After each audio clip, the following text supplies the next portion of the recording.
बाबा जी की प्यारी सास संगत जी, आज जो मैं आपको बताने जा रही हूँ उससे पहले अगर आपने हमारा चैनल लाइक शेयर फॉलो और सब्सक्राइब नहीं किया है तो जरूर कर लीजिए। साथ में बेल आइकन भी जरूर प्रेस करें जी, जिससे आपको बाबा जी की प्यारी प्यारी बातें पता चल सके। और लाइक और कमेंट करना बिल्कुल न भूले जी। वो कहते हैं ना, अनहोनी होती नहीं तू क्यों होता है उदास, होनी भी टल जाएगी बस रख अपने सद्गुरु पर पूरा विश्वास। सास संगत जी, आज जो मैं आपको बताने जा रही हूँ वो सुन के आज आपको ये एहसास जरूर होगा कि मुफ्त में कुछ नहीं मिलता। हर चीज की कीमत हमें अदा करनी ही पड़ती है, चाहे कीमत पहले अदा करनी हो या बाद में, और कीमत अदा करने पर ही हमें वो चीज अच्छा फल देती है। सास संगत जी, ज्ञान भी मुफ्त में मिले ना तो उसकी भी कदर नहीं करते हम। उदाहरण के तौर पर अगर हम डॉक्टर के पास जाते हैं तो वो हमें कुछ भी ऐसा परहेज बताते हैं तो हम मानते हैं, क्योंकि हमने डॉक्टर को फीस दी हुई होती है। पर अगर वही परहेज घर के लोग बताते हैं तो हम सुनते ही नहीं, और जो परहेज बाबा जी हमें बताते हैं वो भी इतने प्यार से, तब भी हम बाबा जी की बातों पर अमल नहीं करते। सास संगत जी, कीमत कैसी भी हो, कोई नुकसान उठाकर हो या कोई पैसे देकर दी गई कीमत हो, उसके एवज में हमें जो मिलता है हम उसे कभी नहीं भूलते।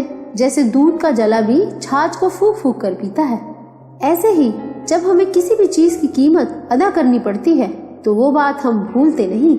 ऐसी ही एक बड़ी हैरान कर देने वाली घटना मैं आपको बताती हूँ कि कैसे कीमत अदा की हुई बहुत ही बड़े नुकसान से हमें बचा लेती है।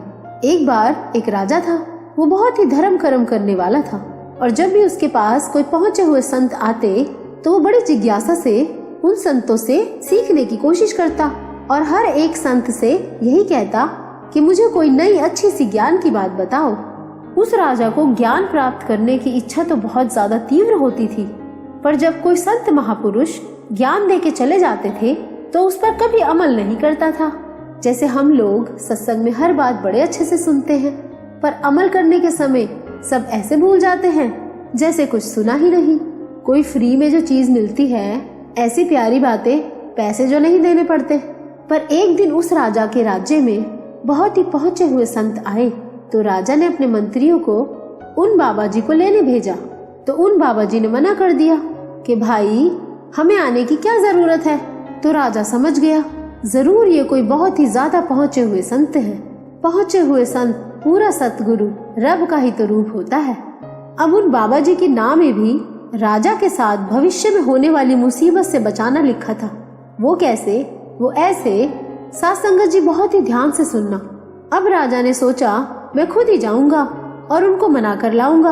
अब जब राजा ने बड़ी विनम्रता से उन बाबा जी को न्योता दिया तो वो मान गए।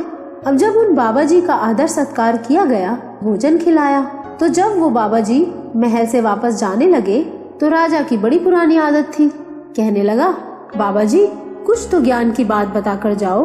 अब बाबा जी तो जाने जान थे, उन्हें पता था मुफ्त का ज्ञान तो सिर्फ एक राजा के कानों तक ही सीमित रहता है। हमारे जाने के बाद ये मुफ्त का ज्ञान पाकर अमल तो करेगा नहीं। तो बाबा जी उस राजा से बोले कि देखो, ज्ञान तो मैं जरूर दूंगा पर मुफ्त में नहीं दूंगा, क्योंकि मुफ्त के ज्ञान की कोई कदर नहीं होती, न उस पर कोई अमल करता है। तो राजा बोला, ठीक है बाबा जी, आपकी जैसी इच्छा। बाबा जी, क्या कीमत दे सकता हूँ मैं आपके दिए जाने वाले ज्ञान की? तो वो बाबा जी बोले कि एक बात बताने की मैं 1 लाख सोने के सिक्के लूंगा। तो वो राजा हैरान हो गया कि एक जरा सी बात के 1 लाख सोने के सिक्के, इतनी बड़ी कीमत देनी पड़ेगी।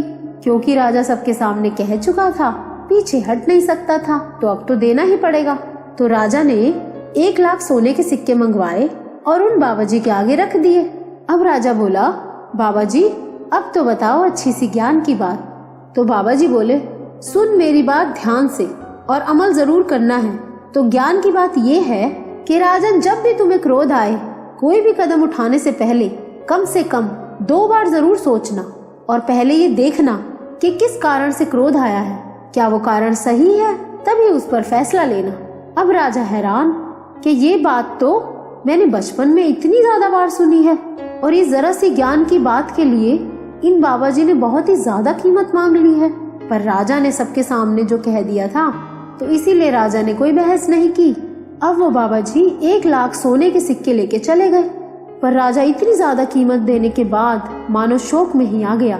इतना परेशान बैठा था और सोचता है कि 1 लाख भी चले गए और ज्ञान भी क्या मिला, जो पहले से हजारों बार सुनी हुई बात थी। पर उस राजा को ये तो नहीं पता था कि बाबा जी के तो खेल ही निराले हैं। उधर वो बाबा जी के बारे में क्या क्या सोच रहा है कि एक जरा सी बात बताने की इतनी कीमत ले ली। ये उम्मीद तो नहीं थी बाबा जी से। मन में पता नहीं कैसे कैसे ख्याल चल रहे थे। अब राजा को अंदर अंदर ये बात खाए जा रही थी। इतने सारे सोने के सिक्के भी चले गए और बात इतनी सी थी जो सुनी सुनाई थी। ऐसे ही समय बीतता गया। अब राजा को कहीं बाहर जाना था राज्य के काम के सिलसिले में। साथ संगत जी बड़े ही ध्यान से सुनना कि आगे क्या होने वाला है। अब जब वो राजा कुछ समय बाद महल में लौटा तो क्या देखता है, रात का समय था और उसकी रानी किसी और के साथ एक ही पलंग पर सो रही थी। तो राजा को बहुत गुस्सा आ गया। क्रोध इतना ज्यादा आया कि राजा ने अपने मयान में से तलवार निकाल ली और सोचता है आज दोनों को ही मार दूंगा। पर एकदम से याद आया कि उन बाबा जी ने क्रोध ना करने की सलाह के 1 लाख सिक्के लिए थे। तो कैसे भूल जाता भला, जहाँ इतनी कीमत दी हो वो बात तो जिंदगी भर साथ चलेगी। अब बड़ी मुश्किल से उसने अपने आप को संभाला और अपने क्रोध को काबू में करने की कोशिश की, क्योंकि कीमत दी थी, और तलवार वापस मयान में डाल ली। और रानी को उसी वक्त उठाकर पूछता है कि कौन है यह आदमी जो यहाँ मेरी जगह पर सो रहा है। तो वो रानी तो राजा को देखकर बहुत खुश हो गई और बोली, अच्छा हुआ राजन आप भी आ गए, पहचानो कौन है ये। तो राजा बड़ी हैरानी से देखता है और सोचता है ये रानी क्या कह रही है। फिर रानी मुस्कुराते हुए बोली, राजन ये हमारा पुत्र है जिसको हमने बचपन में गुरुकुल में पढ़ने भेजा था। देखो कितना बड़ा हो गया है। आप तो गए हुए थे और ये हमारा पुत्र पढ़कर वापस आ गया है।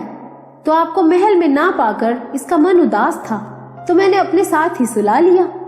ये बात सुनकर राजा के पैरों से मानो जमीन ही खिसक गई और सोच में पड़ा है कि आज अगर मैं क्रोध में इन दोनों को मार देता तो मेरी तो सारी जिंदगी ही खराब हो जाती। आज मैं इन दोनों को खो देता।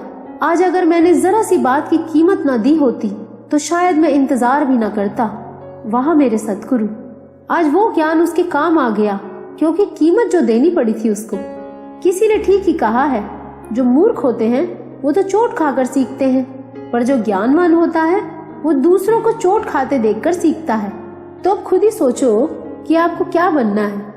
हम तो बहुत ही किस्मत वाले हैं कि बाबा जी हमें मिले हुए हैं। इतनी आसान जिंदगी बना दी है बाबा जी ने हमारी, तभी तो ये बाबा जी की प्यारी बातें हम सुन पा रहे हैं।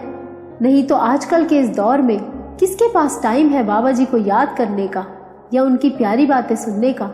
साथ संगत जी, हर कोई जो ये वीडियो सुन रहा है वो आंखें बंद करके अपने प्यारे बाबा जी को याद करते हुए बाबा जी का थैंक्स, उनका धन्यवाद जरूर करना कि थैंक यू बाबा जी, आज आपकी बातों से हम बचे रहते हैं बड़ी बड़ी मुसीबतों से और अच्छे रास्ते पर चलकर अपनी जिंदगी जी रहे हैं। स्वार्थ और परमार्थ दोनों में हमारी संभाल हो रही है।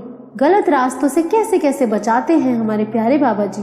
सारी संगत में हर रोज सबको ऐसे अनुभव, ऐसे मिरेकल, ऐसे चमत्कार जरूर होते होंगे कि आंखों से बाबा जी के प्यार वाले आंसू बह जाते हैं, है ना।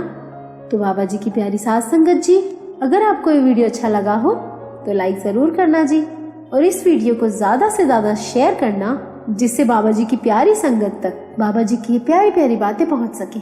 और इस चैनल को सब्सक्राइब भी जरूर करना जी।